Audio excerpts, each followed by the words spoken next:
Lehman, I thought this next question was really interesting. Given all of the discussions around CBDCs and awareness of them, if there were a CBDC that ran on the Hedera network, would it run via HBARs? If so, how? Oh, sure.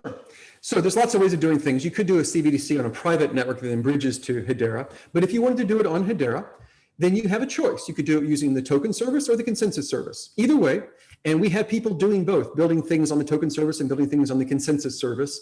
That works both ways.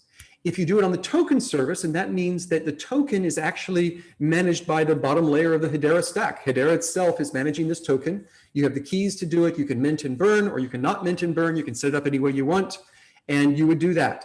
If you do it on the consensus service, you would stand up an AppNet with a bunch of computers that you run. This might be preferable for a CBDC. I should define it. CBDC is a central bank digital currency. So if a government wants their money to be a token, or some of their money to be a token, that's a CBDC. So I think a government might very well want to do that, have an AppNet. So they run a bunch of computers of their own, but we're using Hedera for the consensus to give you the ultimate trust that it is being done correctly and it's being recorded and it's immutable or controlled mutability. What you want is what you get. And you would do this on the AppNet. And so you would do that. And the way the AppNet works is they're all doing their own, talking to each other and coming to consensus. You could even have privacy if you want. You can do anything you want. And then you have the transactions are going through Hedera to put them in order and put timestamps on them. And you can encrypt them so Hedera can't see them and the world can't see them, or you can unencrypt them, not encrypt them so the whole world sees them and has a permanent record of them. Either way, you can do it either way. You can keep it private or you can have it transparent, either way.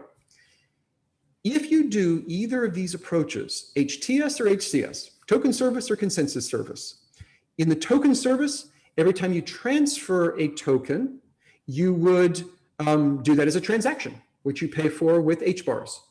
In the consensus service, every time you transfer a token, you do that by sending a message through the consensus service, which you pay for with tokens. And the prices are extremely low, as I said, 1/100 of a penny. But that's what you would end up doing. So you can do it either way, and there are lots of different ways. The HBAR would not be the currency of a company, of a country. It would just be the fuel that runs the engine that's handling it. It would be the grease on the wheels to keep them turning. That's all.